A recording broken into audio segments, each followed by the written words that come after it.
कार्यक्रम के पुण्यार्जक हैं श्री कंवरलाल जी महावीर प्रसाद जी, पाटनी, मदनगंज, किशनगढ़, राजस्थान। बोलिए हरम ध्यान योग प्रणेता मुनि श्री 108 प्रणम में सागर जी महाराज की, मुनि संघ की। भगवान पार्श्वनाथ की यह कथा आज भगवान महावीर स्वामी के समवसरण में इस सिद्धार्थ नगर में होने जा रही है। भगवान की इस कथा को श्रवण करने के लिए आप लोगों का यह सौभाग्य जागृत हुआ है कि आज भगवान की यह कथा करते करते हम सिद्धार्थ नगर तक आ पहुँचे और आज आप लोग भगवान की कथा का श्रवण बड़े अंतर मन से करेंगे।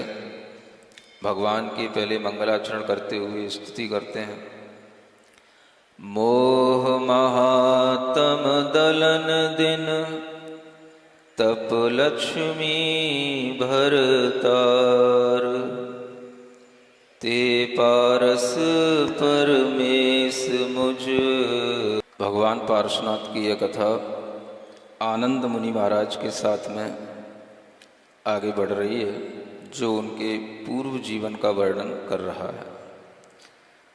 भगवान की इस कथा में उनका यह पूर्व जीवन बता रहा है कि धर्म को किस तरह से हम धारण कर सकते हैं, हम किस तरह से अपनी आत्मा की उन्नति कर सकते हैं और हमारी आत्मा स्वयं परमात्मा बनने के लिए कैसे समर्थ हो सकती है।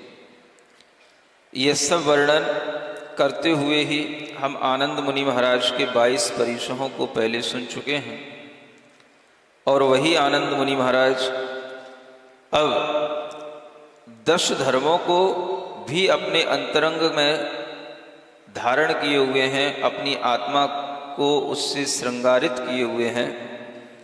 ऐसे 10 धर्मों के बारे में भी यहाँ पर अब यह प्रकरण प्रारंभ होता है। Page number 66।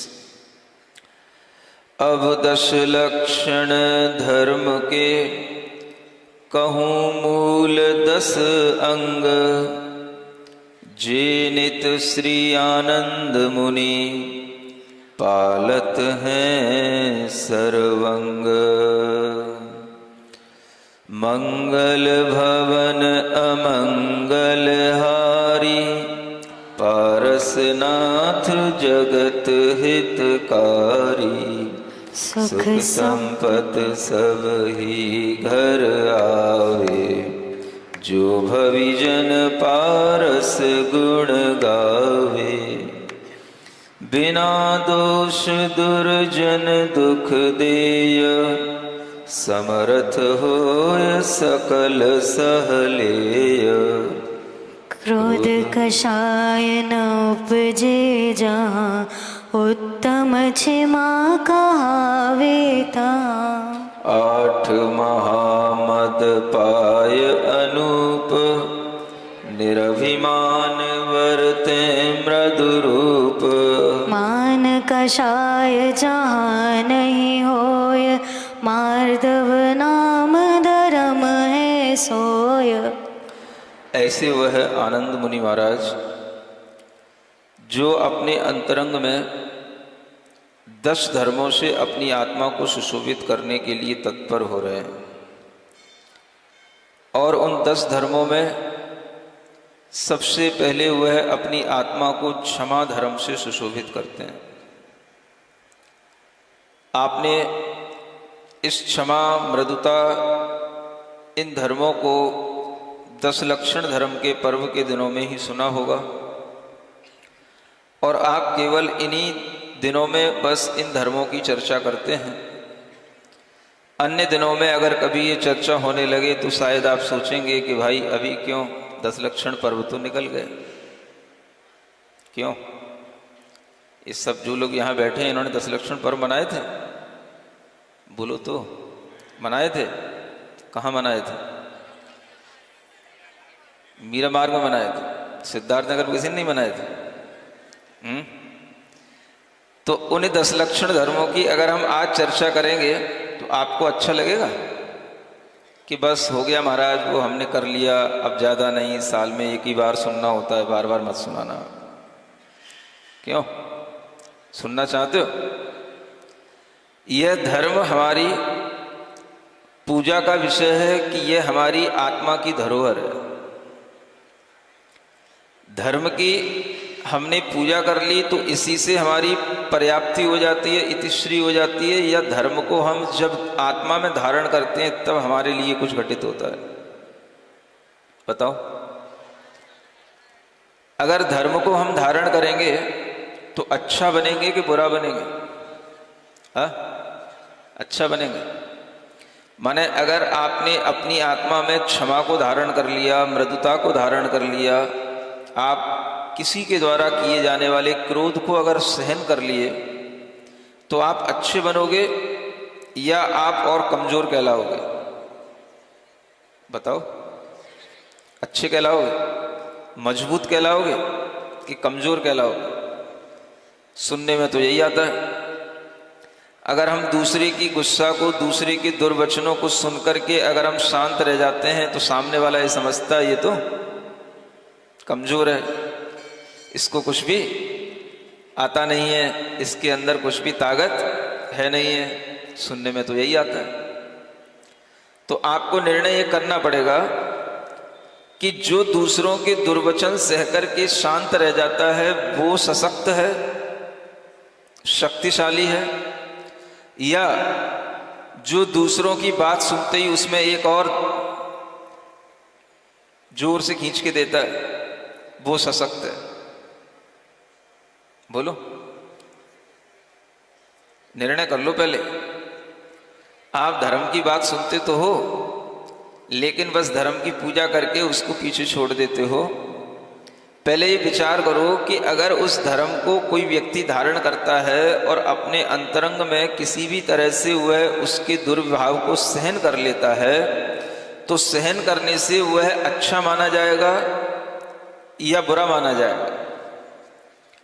अगर वह उसके लिए किसी भी तरह का प्रत्युत्तर नहीं देता है या किसी भी तरह से उसके लिए और बुरे वचन नहीं बोलता है लौट करके, तो वह व्यक्ति शक्तिशाली कहलाएगा या कायर कहलाएगा? बताओ, कहलाएगा? सबके मन नहीं बन रहे भी कहने के। माने तुम लोग सब लड़ने को तैयार रहते हो, इसका मतलब ये हो। क्यों? किसमें माहिर हो? क्षमा धारण करने में कि क्रोध करने में? अपनी महारत तो बताओ, किसमें महारत हासिल है आपको? अगर आपको क्रोध करने में महारत हासिल है तो फिर क्षमा आपको अच्छी नहीं लगेगी, और अगर आपको क्षमा धारण करने में महारत हासिल है तो फिर क्रोध आपको अच्छा नहीं लगेगा। हम केवल अपने मन में ही इतना सा निर्णय कर लें कि अच्छा क्या है और बुरा क्या है। अगर हम क्रोध को अच्छा समझते हैं तो क्षमा कभी अच्छी नहीं हो सकती हमारे लिए, और अगर हम क्षमा को अच्छा मान लेंगे तो फिर क्रोध कभी हमारे लिए अच्छा नहीं हो सकता। शायद हमने अभी तक कभी ये निर्णय किया नहीं है। 10 लक्षण तो कर लेते हैं, पूजाएं कर लेते हैं, 10 दिन उत्तम क्षमा धर्म की, मार्दव धर्म की जय बोल लेते हैं, लेकिन हम कभी भी अपने मन में ये विचार नहीं करते कि अच्छा क्या है और बुरा क्या है। आज आप अपने मन में पहले सोच लो, फिर मुझे बता दो कि आपको क्या अच्छा लगता है। क्रोध करना अच्छा लगता है कि क्षमा धारण करना अच्छा लगता है? बता दो, सही से बताना। नहीं महाराज, जिस समय कोई कुछ कहता है उस समय तो ऐसा ही लगता है कि उसके मुंह में एक नहीं 2 धक दूं, और केवल 2 मुंह में दे ही ना दूं, 4 उसके मुंह में, मतलब ऐसी बातें और बोल दूं जो उसके कान में 4 दिन तक पड़ी रहे। अच्छा तो उसी में लगता है, तभी तो सामने वाले को समझ में आए कि मैं भी कुछ हूं।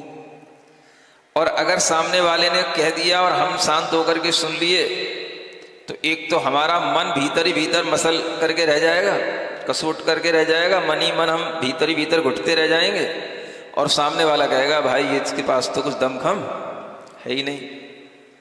और फिर हमारे मन में विकल्प बने रहेंगे कि हमने अपनी ताकत उसके ऊपर देखा ही नहीं, सामने वाला मुझे कमज़ोर समझ रहा है और हमारे मन में गुस्सा चल भी रहा है, लेकिन फिर भी हमने थोड़ा सा ये भाव किया कि लोग समझें कि भाई ये क्षमावान है, क्योंकि हमने सुन रखा है क्षमा करना अच्छी बात है, क्रोध करना अच्छी बात नहीं है। क्या सुन रहे हो? ऐसा होता है कि नहीं होता है? कभी कभी हम दूसरों को दिखाने के लिए भी क्षमा करते हैं, ताकि लोग ये समझें कि भाई ये गुस्सैल नहीं है, हम क्षमावान हैं। लेकिन हम उसको क्षमा नहीं करते हैं और गुस्सा भी नहीं उसके ऊपर कर रहे होते हैं, उल्टा हमें ऐसा लगता है कि गुस्सा अपने ऊपर फिर हम करते रहते हैं। कई बार ऐसा होता है कि हमें ऐसा लगने लग जाता है कि हमने उसके ऊपर गुस्सा क्यों नहीं किया, नहीं समझे? और जब हम ये सोचते हैं कि हमने उसके ऊपर गुस्सा क्यों नहीं किया, तो कभी कभी हमें लगने लग जाता है कि हमें गुस्सा आ रहा है कि हमने उसके ऊपर गुस्सा क्यों नहीं किया। ऐसी भी स्थिति बनती कि नहीं? बताओ तो, कुछ याद नहीं रखते अपनी पुरानी घटना।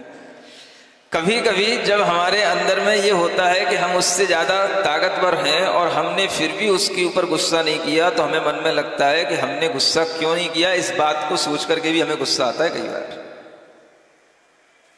सुनते हो? हाँ। अब सोचो हमारे मन में क्या धारणा है।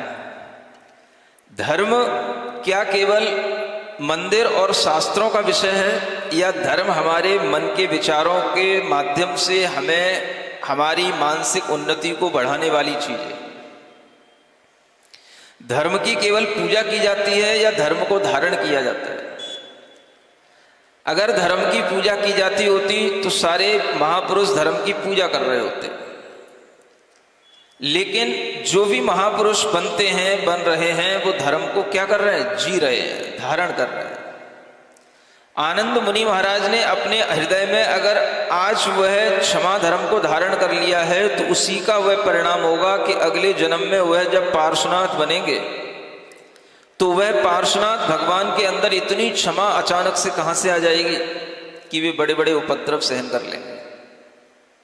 कहां से आ जाएगी? तो वह क्षमा उनके भीतर, उनके ही अंतरंग में जो शक्ति उन्होंने पिछले जन्म में उद्घाटित की है, उसी के माध्यम से आई।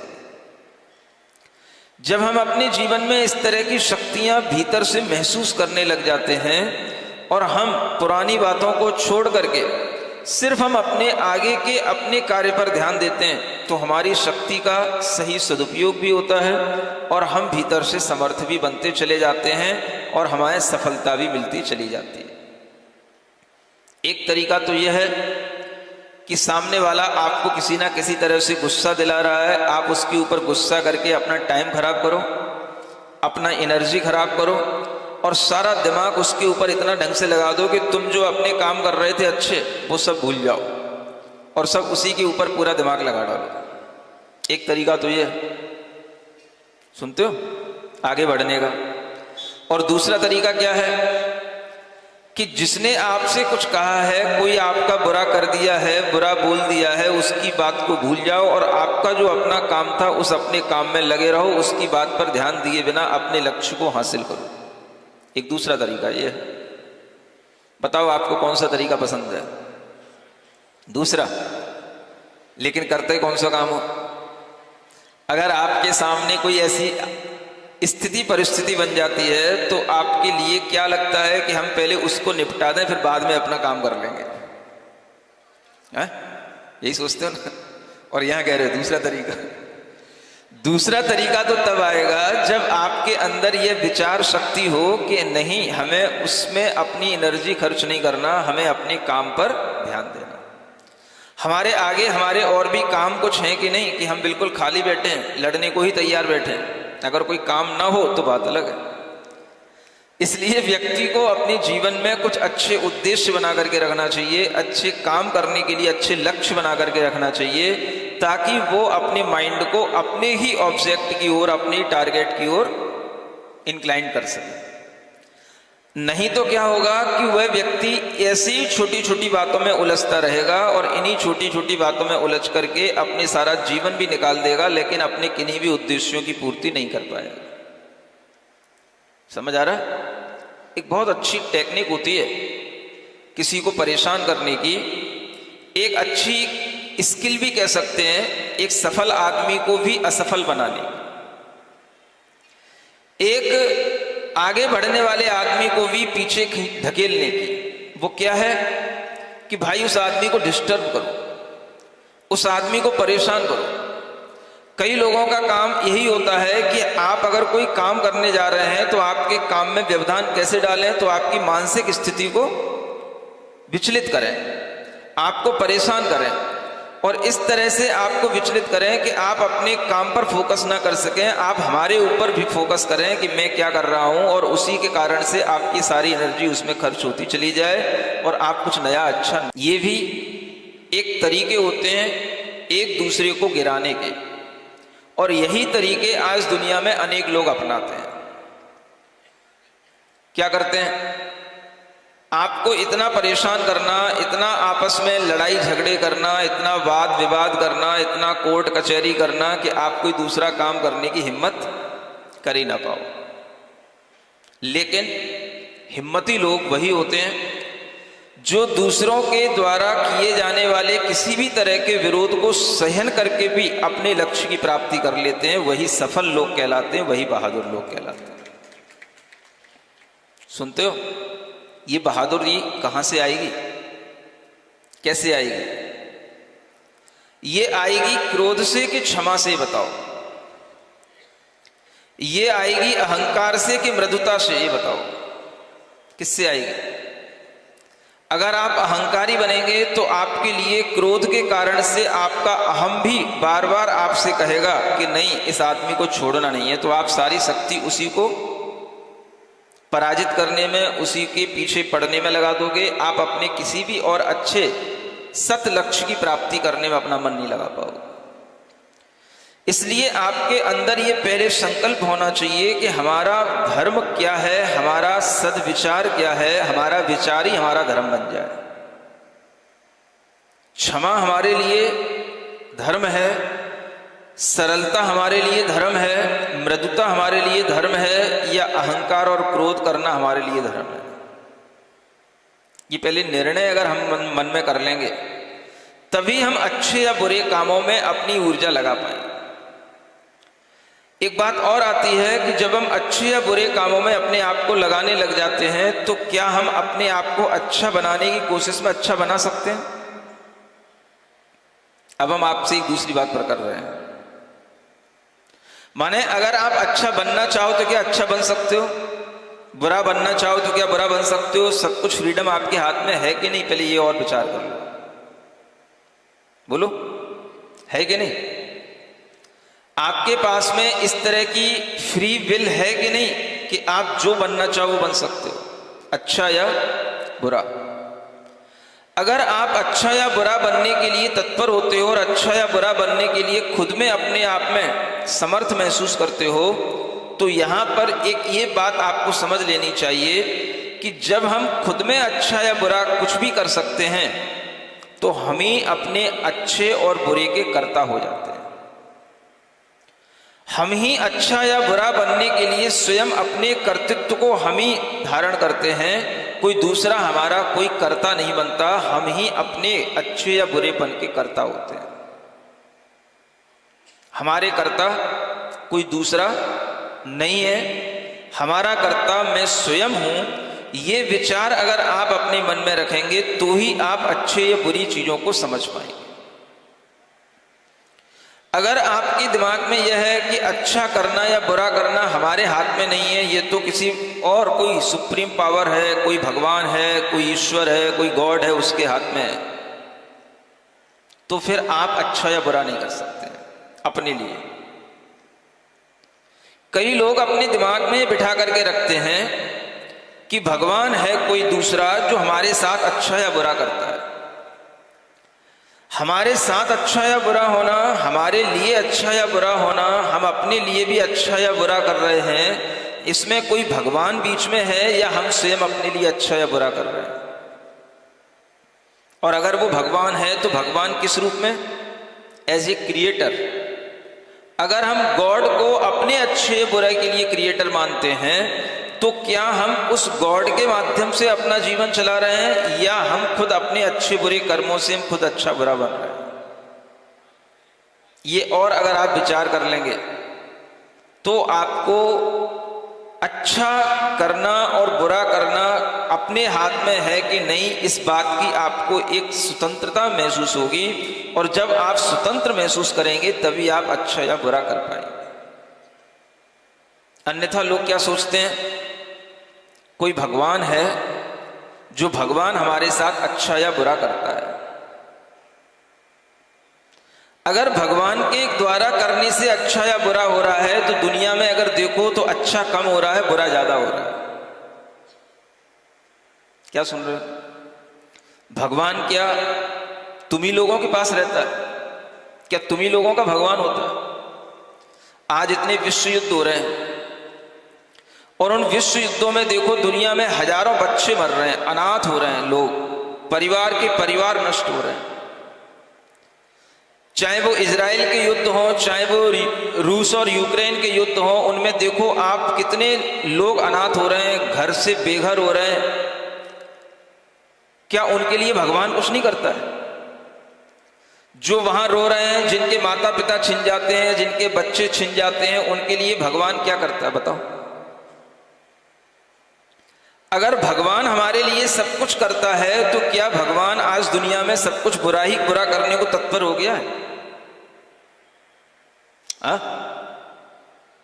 विचार करो। भगवान को हम अगर एक क्रिएटर के रूप में मानते हैं, अच्छा या बुरा करने वाला मानते हैं, तो क्या ऐसा भगवान क्या किसी के लिए रुला सकता है? किसी भी देश के लोगों को, किसी एक पक्ष के लोगों के साथ में भगवान हो सकता है क्या?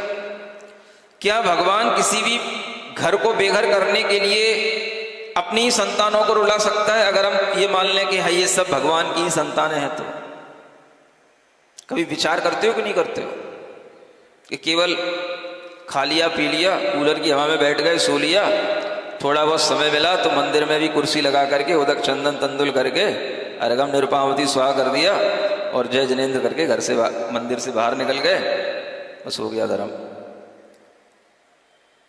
क्यों? इसी का नाम धर्म है। भगवान अगर हमारे लिए इस तरह से सामने आता है और अगर हम एक समय थोड़ी देर के लिए मान भी लें कि भगवान ऐसा कर रहा है, तो क्या फिर हमारे लिए अच्छा या बुरा करने की फ्रीडम हमारे अंदर रह जाएगी? अगर भगवान करेगा तो हम कैसे कर पाएंगे? या तो भगवान की मर्जी चलेगी या हमारी मर्जी चलेगी। नहीं समझ आ रहा? बोलो। सिद्धार्थनगर हम आए, किसकी मर्जी से आए? तुम्हारी मर्जी से आए, अपनी मर्जी से आए कि किसी भगवान की मर्जी से आए? बताओ, बोलो तो है। आप कहोगे हमारी मर्जी से आए, हम कहेंगे आपकी मर्जी से आए। ये तो चल जाएगा भाई, क्योंकि सब लोग ऑल आर ह्यूमन बीइंग्स। लेकिन अगर हम ऐसा कहें कि किसी सुपर पावर की मर्जी से आए, तो फिर आपके लिए सोचना पड़ेगा कि हम अपनी मर्जी से भी कुछ कर पाते हैं कि नहीं कर पाते। अगर आपके अंदर ये विचार आता है कि जो कुछ भी दुनिया में हो रहा है, तो आज देखो दुनिया में बुरा इतना अधिक हो रहा है, कितने लोग अनाथ हो रहे हैं, कितने पशु मर रहे हैं, कितने लोगों को काटा जा रहा है, कितने लोगों के मर्डर किए जा रहे हैं। ये सब भी दुनिया के जो दुख हो रहे हैं वो उन्हीं जीवों को हो रहे हैं जो जीव इस तरह से इस संसार में रह रहे हैं। और हर जीव यही मान रहा है, हर आत्मा यही मान रहा है कि मेरे को बनाने वाला कोई ना कोई भगवान है, कोई ना कोई गॉड है, वो क्रिएटर के रूप में जिसने मुझे बनाया है। तो आज आप उसकी संतान होकर के इस तरह से अगर कट रहे हो, मिट रहे हो, दुखी हो रहे हो, रो रहे हो, तो भगवान की फिर आपके लिए क्या जिम्मेदारी बनती है कि वो आपको ऐसे ही मरने दे, ऐसे ही रोने दे, ऐसे ही दुखी होने दे, या आपके अंदर ये दूसरा निर्णय हो कि नहीं, हम अपने अच्छा और बुरा जो कुछ भी करते हैं वो हम खुद अपने लिए खुद करते हैं। कुछ निर्णय तो कर लो, तत्व निर्णय उसी को कहते हैं। अगर आप अच्छे और बुरे का निर्णय स्वयं में अपने ही कर्मों से करेंगे, अपने ही कार्यों से करेंगे, तो ये धर्म की बात आपको समझ में आएगी। भाई धर्म किस लिए? हमने तो क्षमा धारण कर ली, हमने तो मृदुता धारण कर ली, लेकिन इस धर्म से हमें मिलेगा क्या? यहां तो कुछ ज्यादा अच्छा हमें दिख नहीं रहा है, कुछ अच्छा मिलेगा। सामने वाला हमको कमजोर समझ रहा है और दूसरे लोग हमसे कमेंट्स भी कर सकते हैं कि तुम में कुछ दमखम है नहीं है, शांत होकर के बैठे रह जाते हो, सुन लेते हो उसकी बात को, और हमें उससे ना तो यहाँ कुछ अच्छा भी दिख रहा है और आगे तो हमें पता ही नहीं है अच्छा क्या होगा, क्योंकि जो कुछ होगा भगवान की मर्जी से होगा, हमारी मर्जी से तो कुछ हो ही नहीं रहा। समझदार लोगों को थोड़ा सा ही विचार करते रहना चाहिए कि भगवान की मर्जी से सब काम हो रहा है या हमारे अपने कार्यों की जो हम अर्जी अपने अंदर लगाते रहते हैं उससे काम हो रहा है। हम अच्छे बुरे काम कर रहे हैं, उससे हमको अच्छे बुरे फल मिल रहे हैं या भगवान की मर्जी से हमको अच्छे बुरे फल मिल रहे हैं। एक समझदार इंसान को भगवान को किस रूप में मानना है, ये विचार करने पर ही वो आदमी समझदार बन सकता है। और आज भी भगवान के ऊपर इस तरह के जो भगवान को गॉड एज ए क्रिएटर जो मानते हैं, उनके लिए आज भी अनेक प्रश्न चिन्ह अनेक अच्छे पढ़े लिखे लोगों ने लगा रखे हैं। अनेक ऐसी बुक्स भी हैं जिसमें यह गॉड के ऊपर भी इस तरह के क्वेश्चन लगाए गए हैं कि क्या भगवान इस तरह से किसी को रुलाने वाला हो सकता है, क्या भगवान इस तरह से किसी का कर्ता हो सकता है, क्या भगवान इस तरह से किसी को दुखी होने के लिए छोड़ सकता है। अगर वो भगवान ये माना जाए कि ये सब कुछ भगवान की संतान है, तो ऐसी किताबें भी आपको कभी ना कभी पलटनी चाहिए। निकोली नाम का एक अमेरिकन कोई राइटर है, उसने एक बुक लिखी है द क्वेश्चन ऑफ गॉड, समझ आ रहा है?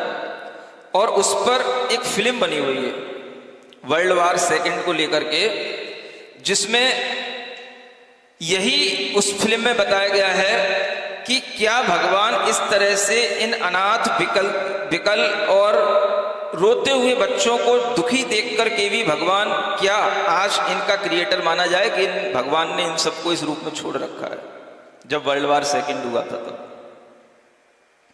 समझते हो? ये प्रश्न अगर आपके दिमाग में आएगा तभी आपके अंदर कोई राइट और रॉन्ग के बीच का कुछ डिसीजन होगा कि सही क्या है गलत क्या है।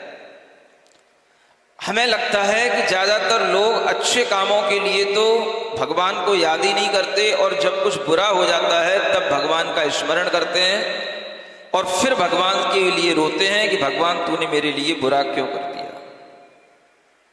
तो जब तक अच्छा हो रहा होता है तब तक तो हम कोई सोचते ही कहाँ हैं कि भगवान कोई चीज है कि नहीं है, कि हमें भगवान से क्या लेना देना है।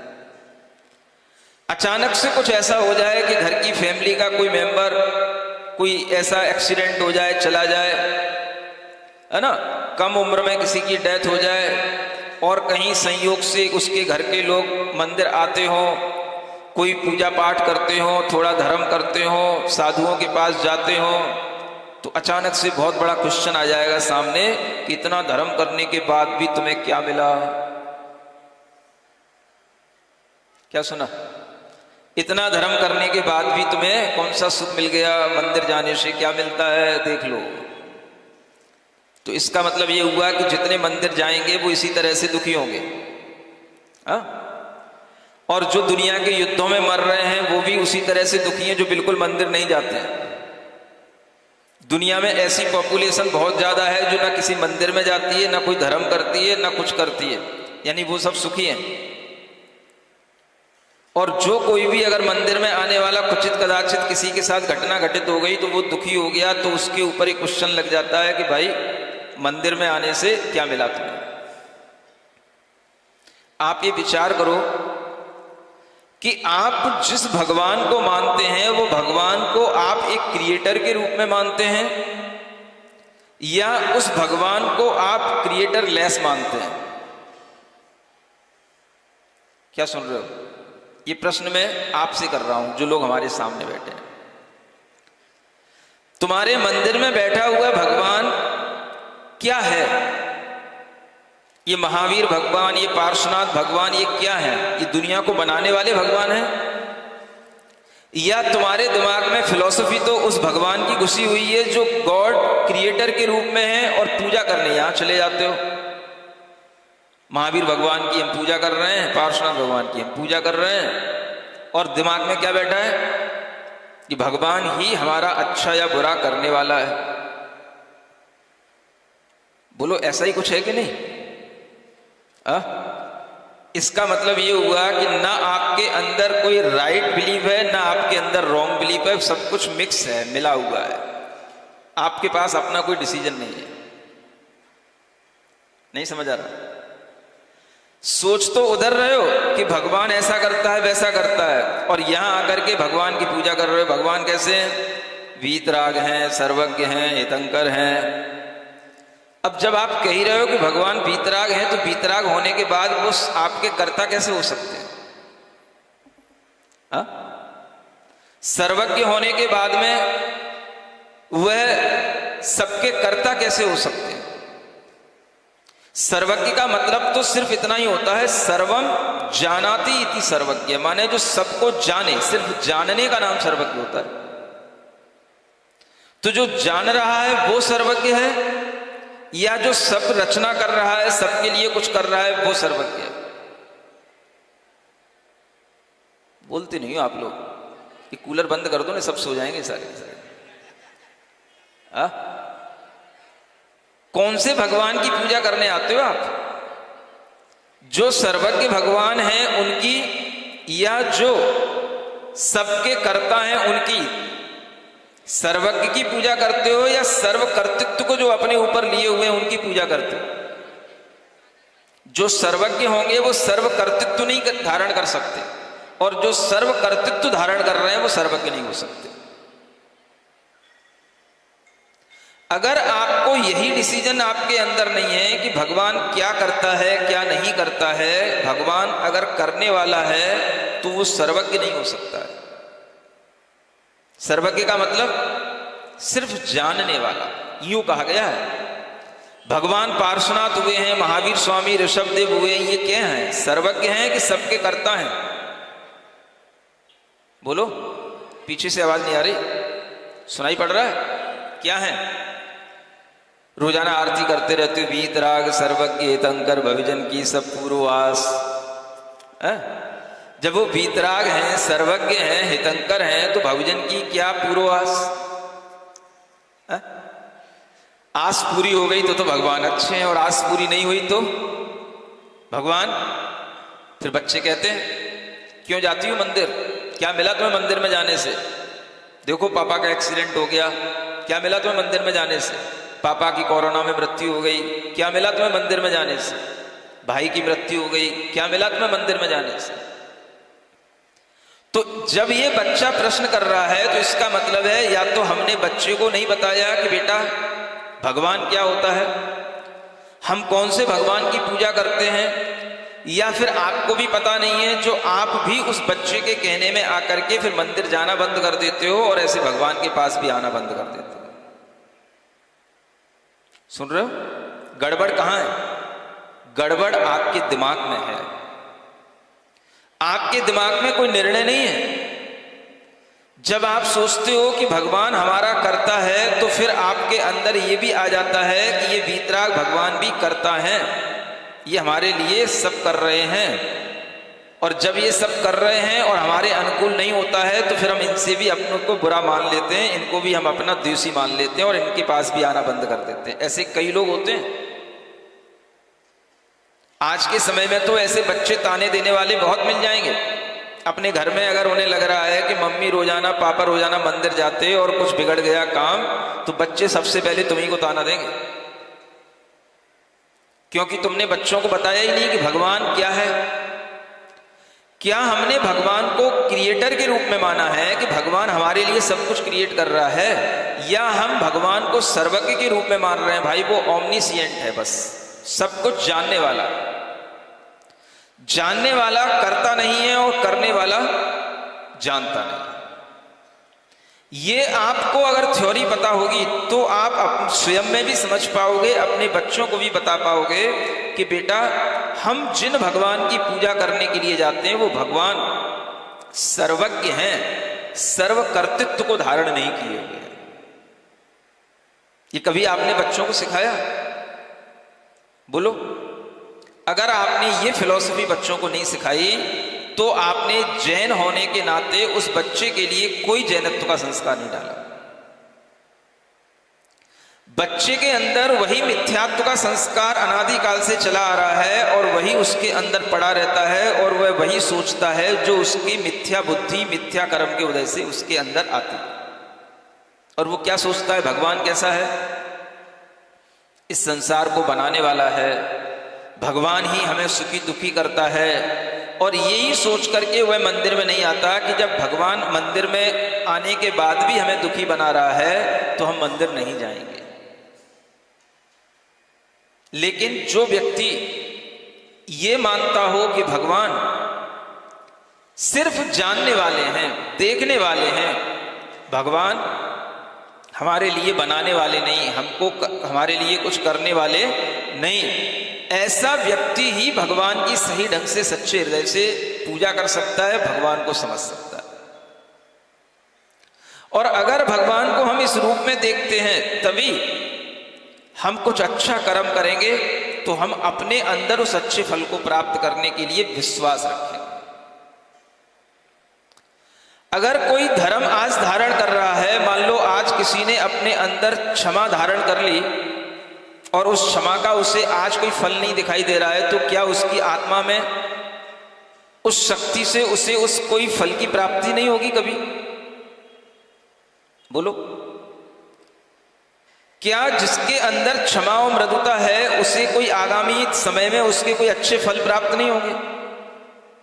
या केवल आज ही उसे कोई कमेंट कर रहा है तो केवल उतना ही उसके लिए फल है? भाई तुम तो कायर हो, तो क्या वो वास्तव में कायर हो गया? अगर हम अपने मन में अपने विचार खुद रखते हो, अपना निर्णय खुद लेते हो, तो हम किसी दूसरे की बातों से अपने निर्णय कभी नहीं बदलेंगे। एक निर्णय हमारे मन में खुद होना चाहिए। धर्म मंदिर में है या धर्म हमारे भीतर है? क्षमा अगर धर्म है तो ये क्षमा धर्म हमें मंदिर में मिलेगा कि क्षमा धर्म हमारे अंदर हमारे विचारों से आएगा? बोलो। कि केवल पूजा, जिनवाणी की पूजा देख करके बस पूजा करने से क्षमा धर्म हो जाएगा? बताओ तो क्या कर रखा है आपने? क्षमावाणी पर्व लाने से क्षमा धर्म हो जाएगा? अगर इसी से धर्म होता तो ये आनंद राजा पिछले जन्मों में इस तरह से धर्म धारण करते हुए सबके प्रति प्रेम भाव, सबके प्रति समभाव रखने का भाव कर ही नहीं सकते, क्योंकि इनके अंदर इस तरह की शक्ति आ गई है। अब इनके लिए कोई भी दुनिया में विरोधी नहीं, इनका कोई वैरी नहीं, इनका कोई शत्रु नहीं। ये किस कारण से? क्षमा भाव के कारण से, मृदु भाव के कारण से। जो व्यक्ति क्रोधी होगा वो अहंकारी भी होगा, क्षमावान होगा वो मृदु भी होगा, उसका हृदय कोमल भी होगा। अगर आपके हृदय में क्षमा नहीं आती तो मान के चलना कि आपका हृदय कोमल भी नहीं हो सकता। अगर आप भगवान के रूप में अपने आप को इस तरह से देखें कि हमारे अंदर भी कभी ये क्षमा, मृदुता आदि भाव ये अगर डेवलप होते चले जाएं तो हम भी कभी अपनी आत्मा को परमात्मा बना सकते हैं, हम भी कभी भगवान बन सकते हैं। ये बात कब आएगी? जब आप भगवान को इस रूप में मान लिए कि god is as a creator, तब आएगी, या god is only a knower, तब आएगी। क्या सुन रहे हो? बोलो। हाँ। अगर भगवान केवल जानने वाला है, सर्वज्ञ है, ऐसा मान के चलोगे तो फिर आप अपने लिए अच्छा करोगे। अपने लिए अगर बुरा हो रहा है तो उसका भी जिम्मेदार आप खुद अपने आप को ठहराओगे। ये अच्छाई और बुराई आपके अंदर आपके ही माध्यम से आएगी। तो आप कभी भी ये नहीं कहोगे कि कोई दूसरा हमारा क्रिएटर है, हम खुद अपने क्रिएटर हैं। जहां ये विचार आने लगेगा वहीं पर आपको समझ में आएगा कि वीतराग सर्वज्ञ हितंकर क्या होते हैं। मंदिर चलो, मंदिर चलो, मंदिर में चलने से क्या होगा? हमें पीछे ये तो पता हो कि मंदिर जाने का कारण क्या है। वीतराग सर्वज्ञ हितंकर इन गुणों के साथ में अगर हम भगवान को देखें, माने और इन्हीं गुणों की प्राप्ति करने के लिए हम भगवान की दर्शन करें, पूजन करें, तो मंदिर जाना सार्थक होता है। और ये लॉजिक अगर हम बच्चों को बताते हैं तो बच्चे समझ सकेंगे कि भाई मंदिर क्यों जाया जाता है। क्या मंदिर केवल मांगने की जगह रह गई है? केवल भिखारियों की जगह रह गई क्या मंदिर? है?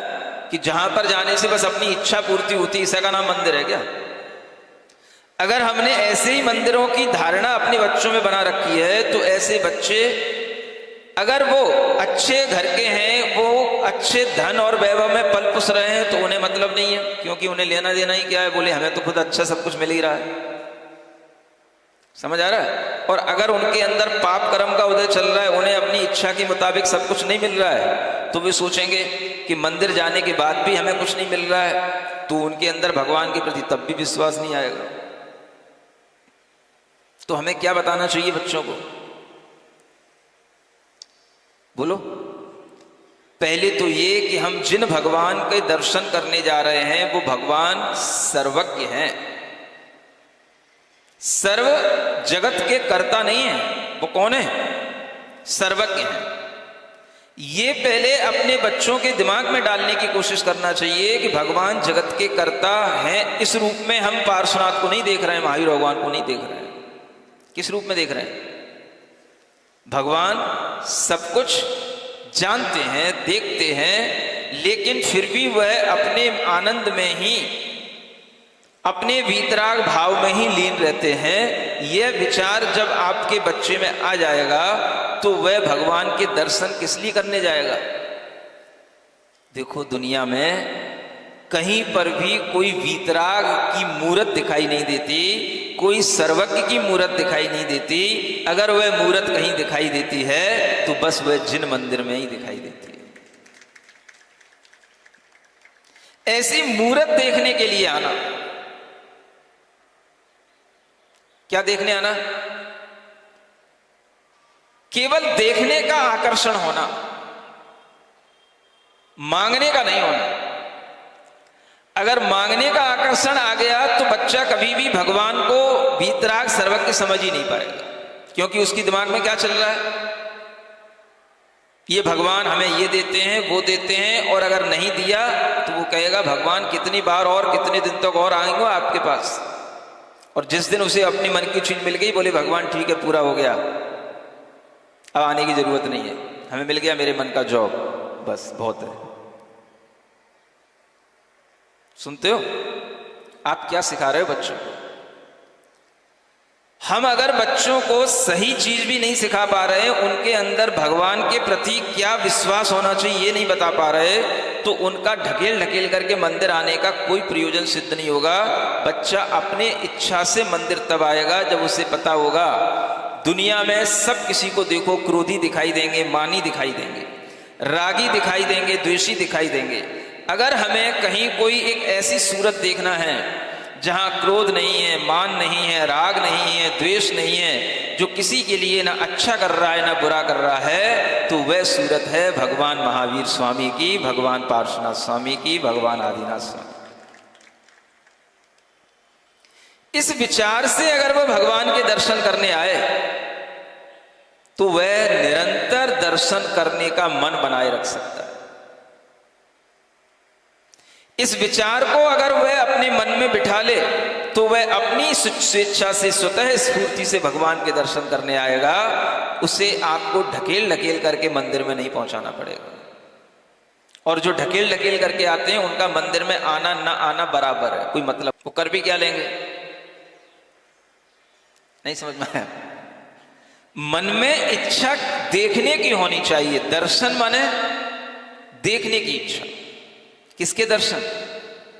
क्या कहा जाता है? जिन दर्शन करो। यूं नहीं कहा जाता कि जिन के सामने जिन डिमांड करो, है? क्या कहा जाता है? जिन दर्शन करो। डिमांडिंग नेचर नहीं, दर्शन की नेचर होने की। तो वह अपने आप सिर्फ देखने जाओ भगवान को। क्या देखने जाओ? बस ये देखने की चीज है। भगवान के लिए आपको दर्शन करने आना है, तो दर्शन का मतलब है आपको दर्शन से ही आनंद आना चाहिए। अगर हमने उसके पीछे कोई ये कारण सुना दिया, उसके पीछे ऐसे कारण बता दिया कि ये बेटा भगवान के पास जाने से ये इच्छा पूर्ति होती, ये होती है, तो वह उसके दिमाग में एक ऐसा रॉन्ग बिलीफ बैठ जाएगा उसके दिमाग में कि फिर वह भगवान को कभी सही रूप में देख ही नहीं पाएगा। तो आप ये विचार कर लें कि भगवान आपके लिए किस तरह का है। इस दुनिया की रचना करने वाला जगत का कर्ता भगवान है या जगत का ज्ञाता भगवान है? ये आप विचार कर लो पहले। अगर जगत का ज्ञाता के रूप में भगवान है तो फिर वह भगवान फिर आपके लिए कोई भी रुकावट पैदा नहीं करेगा। अच्छा या बुरा करना आपका अपनी जिम्मेदारी होगी, और जब आप अच्छा या बुरा अपने लिए करोगे तो आप अपने लिए ही अच्छा या बुरा देखोगे। भगवान की ओर देख करके कभी भगवान पर उंगली नहीं उठाओगे कि हमारे लिए अच्छा करने पर भी हमारा बुरा क्यों हो रहा है। कमी कहां है? हमारे ही किसी अच्छाई में कमी है। हम जितना अच्छा करना चाहिए शायद नहीं कर पा रहे। इसलिए हमें अपने अंदर ये डिसीजन लेना चाहिए कि हम अपने अच्छे और बुरे के कर्ता हम स्वयं हैं। और जब हम अपने ही अच्छे बुरे के कर्ता हो जाएंगे तो अपने आप जो क्रिएटर के रूप में जो गॉड है उसके एग्जिस्टेंस पर अपने आप एक प्रश्न चिन्ह खड़ा हो जाएगा। सुन रहे हो कि नहीं? जिंदगी भर सब करते हो, पंच कल्याणक भी होते हैं, मंदिर भी बनाते हो, पूजा भी करते हो, विधान भी करते हो, लेकिन गॉड के प्रति एक क्रिएटर के रूप में जो हमारे अंदर एक बिलीफ बना हुआ रहता है वो टूटता नहीं है। पूछ लेना अपने मन से। इसी कारण से शास्त्र की दृष्टि में सब मिथ्या दृष्टि कहलाते हैं। इनको क्या बोलते हैं? आपकी दृष्टि में सब क्या मिथ्यापन झूल रहा है। सम्यक दृष्टि की दृष्टि में क्या आता है? वह दर्शन आता है। सिर्फ दर्शन करना है। भगवान को देखने के लिए क्यों जाना? तो बच्चे से कहो बेटा अगर तुझे बढ़िया चीज देखनी है, तुझे अपने काम की चीज देखनी है, शांति चाहिए, शांति की सूरत देखनी है, वीतरागता की मूरत देखनी है, तो चल भगवान के मंदिर। नहीं तो तू घर में ही बैठ अपनी टीवी देखता रहे, मोबाइल देखता रहे। कभी आप ऐसा बोलते बच्चे से? ऑप्शन दे दो उसको। अगर तुझे शांति की सूरत, वीतरागता की मूरत देखनी है तो भगवान के मंदिर चल। वो तुझे कहीं और दुनिया के मोबाइलों में दिखाई नहीं देगी। सब तुझे अलग अलग स्टाइलों में अलग अलग तरह की एक्शन करते हुए दिखाई देंगे। ये सब राग और द्वेष की सूरतियां हैं। वीतरागता की सूरत कहां मिलेगी? तो बस वह तुझे जिन मंदिर में चलने से मिलेगी। इसलिए जिन दर्शन करने चल, जिन मंदिर की ओर चल। क्या सुना? किसने सुना? तुम्हें क्या सुनाना? तुम्हारी तो उम्र अब पूरी होने वाली है। कितने बच्चे होंगे? 10-20 बच्चे होंगे? 30 बच्चे? 30 भी बच्चे जाए तो बहुत बड़ी बात है। सुनाना तो होने चाहिए। जिन्हें अभी 50 बच्चे हैं, 60 बच्चे हैं, कम से कम जीने के लिए सुनाना तो उनके लिए चाहिए। समझ आ रहा है? उनके जीवन में ये काम की चीजें होंगी और उनके लिए यह सुनाना अगर आपसे बन सके तो सुना देना, नहीं बन सके तो जो इस तरह के ये प्रवचन आपके पास तक पहुंच जाते हैं उनसे कहना बेटा एक बार ये सुन तो ले कि महाराज क्या कह रहे हैं। समझ में आ रहा है? तब इन मंदिरों में ऐसे अतिशय होंगे जो आपके लिए देखते ही बनेंगे कि इन मंदिरों में हमेशा भगवान के दर्शन करने के लिए कौन लोग आएंगे? वह लोग आएंगे जिनकी दृष्टि समीचीन होगी, और जो लोग आ रहे होंगे फिर उनसे मना भी करोगे, दर्शन नहीं मिल रहे हैं, तो भी वो मानेंगे नहीं, वो अपने आप दर्शन करने की जिद करेंगे, चाहे कोरोना हो चाहे कुछ भी हो। ये लालसा दर्शन की होनी चाहिए। क्षमा मृदुता के धर्म हमारे अंदर अगर आएंगे तो हमको ही खुद परमात्मा की ओर ले जाएंगे। कोई परमात्मा हमें बनने से रोक नहीं सकता है, परमात्मा भी हमें परमात्मा बनने से रोक नहीं सकता। अगर हमने परमात्मा को एज ए क्रिएटर स्वीकार कर लिया तो वो तो सिर्फ एक ही परमात्मा है दुनिया में, वो तुम्हें कभी परमात्मा बनने नहीं देगा। सुनते हो? फिर 24 भगवान है ऐसा मत कहना, फिर एक ही कहना। बताओ कितने तीर्थंकर हैं? 24 ही हैं, और इससे पहले भी ऐसी 24 ही कितनी? तो ऐसी 24 भी अनंत हो चुकी, इनफाइनाइट। समझ आ रहा है? इसलिए भगवान कितने? एक या अनंत? कितने होते हैं? अनंत अनंत भगवान होते हैं। वो कैसे होते हैं? तो इसी फिलॉसफी के अनुसार होते हैं कि जब हम स्वयं अपनी आत्मा को इस तरह से परमात्मा के प्रति सर्वज्ञ, वीतराग और हितंकर के रूप में उन्हें हम देखेंगे तो हमारी आत्मा भी परमात्मा बनने की ओर जाएगी।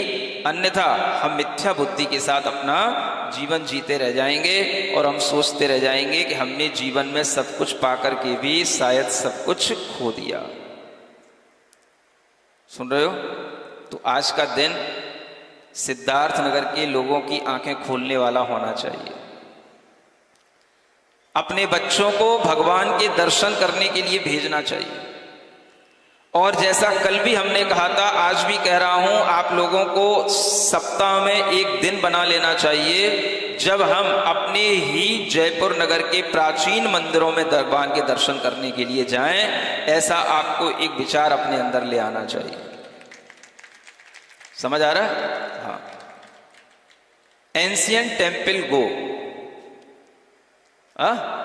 प्राचीन मंदिर चलो, बस ये अपने मन में एक रूपरेखा बन जानी चाहिए। सप्ताह में एक दिन हमें जाना है।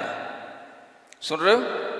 तब जाकर के आपको दर्शन और जिन भगवान का महत्व समझ में आएगा। इसलिए आप लोग भगवान के दर्शन को भी समझें और भगवान का भी महत्व समझें। इस कली काल में भी, अगर हम पंचम काल में भी, इस भीषण दुष्म काल में भी आज अगर हम भगवान को सही ढंग से समझ पाए तो ये भी हमारे लिए जीवन का सबसे बड़ा सार्थक क्षण होगा कि हम कम से कम भगवान के बारे में इस मनुष्य जीवन में सही निर्णय तो कर लिए, जो अनादि काल में नहीं कर पाए। ठीक है? तो मैं मानूं कि आप लोगों ने कुछ अच्छा सोच लिया होगा। चलिए, ओम अरहम ओम अरहम ओम अरहम बोल।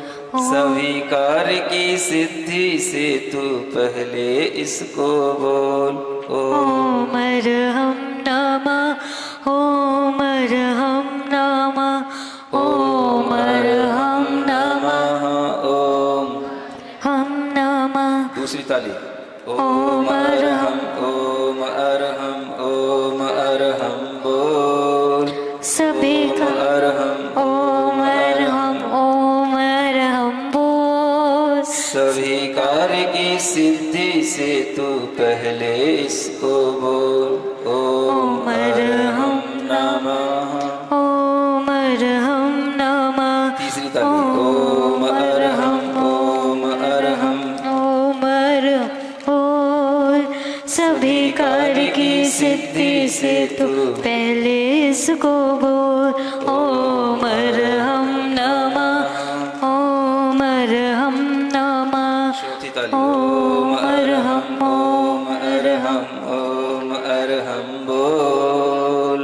सभी कार्य की सिद्धि से तो पहले इसको बोल। पांचवी ओम अरहम नमः ओम अरहम नमः ओम अरहम नमः ओम अरहम नमः ओम अरहम नमः।